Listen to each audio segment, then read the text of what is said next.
Print and electronic media మిత్రులకు అందరికీ నమస్కారాలండి. ఈరోజు ఈ ప్రెస్ క్లబ్లో నిర్వహిస్తున్నటువంటి ఈ సమావేశం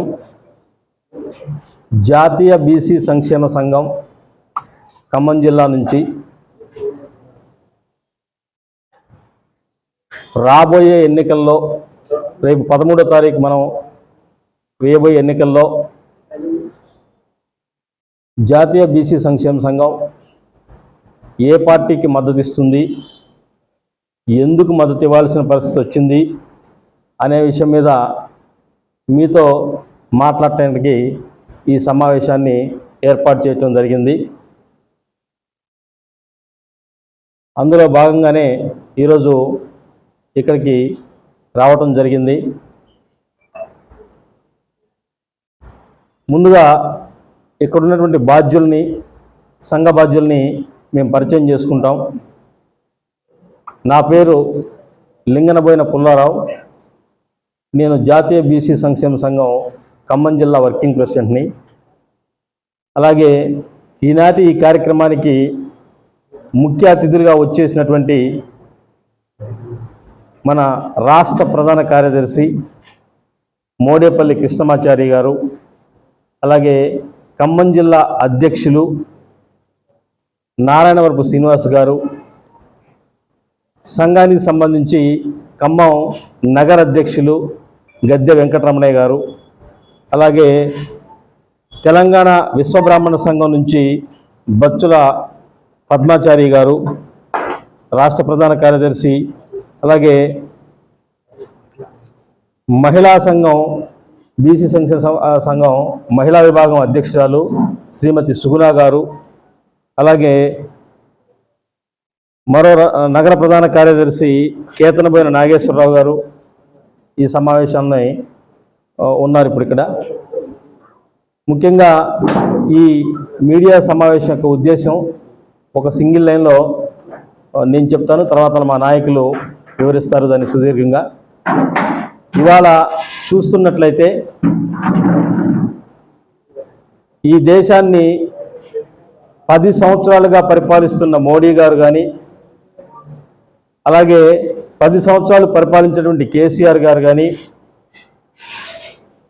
ఎక్కడా కూడా బీసీలకి సముచితమైన స్థానం ఇవ్వలేదు.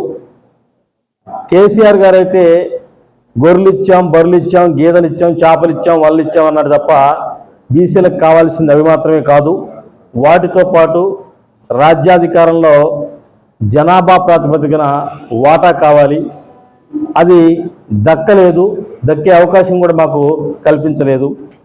ప్రింట్ అండ్ ఎలక్ట్రానిక్ మీడియా సోదరులందరికీ కూడా హృదయపూర్వకంగా ధన్యవాదాలు తెలియజేస్తా ఉన్నా.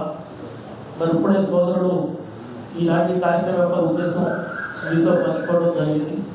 ముందుగా మొన్న జరిగినటువంటి అసెంబ్లీ ఎన్నికల్లో కాంగ్రెస్ పార్టీ జెండాను ఈ రాష్ట్రంలో అధికారంలో తీసుకొచ్చే దానికోసం కష్టపడినటువంటి కార్యకర్తలకు, నాయకులందరికీ కూడా జాతీయ బీసీ సంక్షేమ సంఘం నుంచి ఉద్యోగపూర్వకంగా వారికి అభినందనలు తెలియజేస్తా ఉన్నా.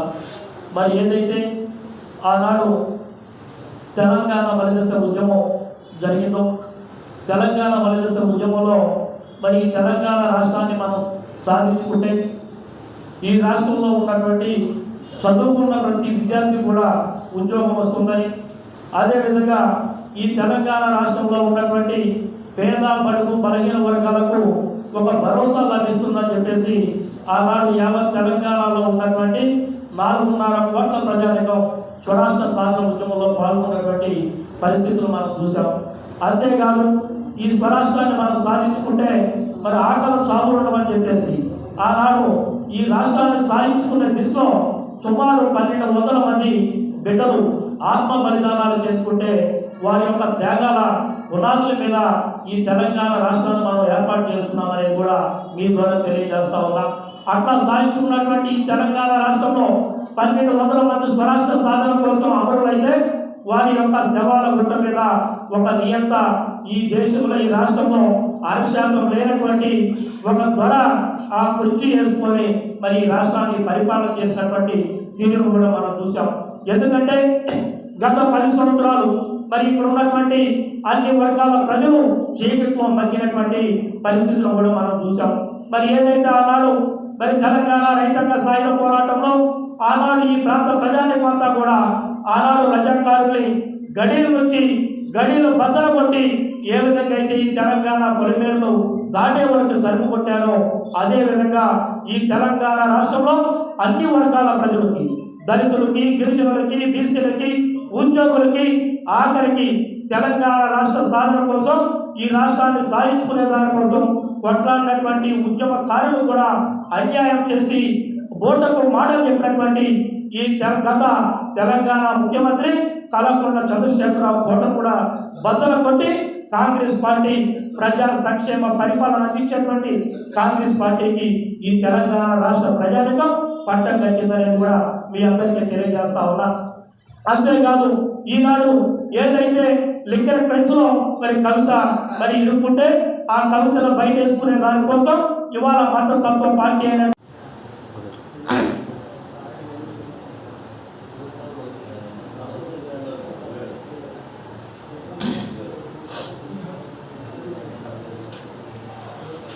ముందుగా ప్రింట్ ఎలక్ట్రానిక్ మీడియా వారికి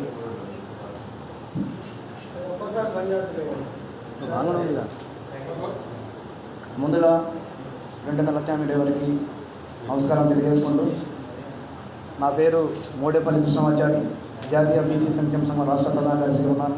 సూర్యాపేట జిల్లా ఇన్ఛార్జిగా కూడా ఉన్నాను. మా జాతీయ అధ్యక్షుడు ఆర్ కృష్ణ గారి ఆర్గనైజింగ్లో గత 20 సంవత్సరాలుగా జిల్లా నుంచి నా వంతు పోరాటం చేస్తూ ఉన్నాను. ఈరోజు ఇలా ముఖ్య ఉద్దేశం మా కంటే ముందు మనటువంటి మా సోదరులు ఏదైతే చెప్పారో ఇవాళ మా కాంగ్రెస్ ఇవాళ ఉన్నటువంటి పార్టీలు మరి మీరు చూస్తూనే ఉన్నారు. ఈ రోజున మరి మేము కాంగ్రెస్ పార్టీకి ఎందుకు సపోర్ట్ చేస్తున్నామనే దాని మీద ఇలా ఇక్కడ రావడం జరిగింది. మా జాతీయ అధ్యక్షులు గత 50 సంవత్సరాలుగా చట్టసభలో బీసీలకు 50% రిజర్వేషన్లు సాధించే దానికోసం మరి రాష్ట్ర వ్యాప్తంగా అన్ని జిల్లాల నుంచి, డివిజన్ల నుంచి, మండలాల నుంచి, కేంద్ర స్థాయిలో కూడా జంతర్ మంతర్లో కానీ, జాతీయ బీసీ కమిషన్ ఆఫీస్ ముందు కానీ, మరి జాతీయ నాయకుల ఇళ్ళ దగ్గర కూడా ధర్నాలు చేసిన సందర్భాలు ఉన్నాయి. కానీ గత ప్రభుత్వాలు బీసీలను అనగతొక్కునే ఉన్నారు.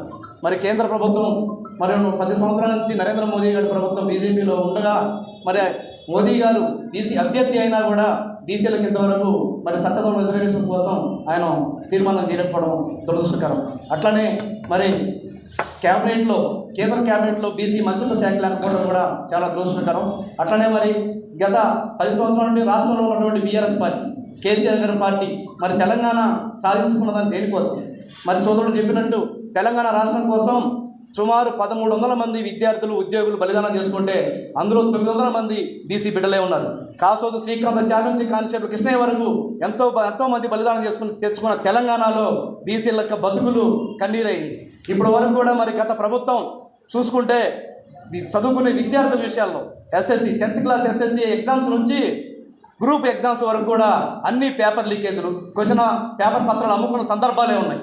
అట్లనే మరి కేంద్ర ప్రభుత్వంలో కూడా ఎన్నో ఉద్యోగ పోస్టులు ఖాళీ ఉన్నా కూడా భర్తీ చేయకపోవడం కూడా చాలా దురదృష్టకరం.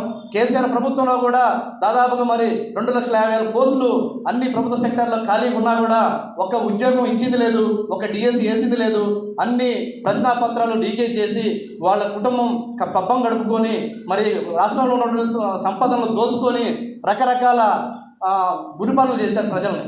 ఆ రకంగా మరి ఇలా బీఆర్ఎస్ పార్టీని అందుకే ప్రజలు తిరస్కరించారు. ఇలా కాంగ్రెస్ పార్టీ మరి అధికారం రావడం అనేది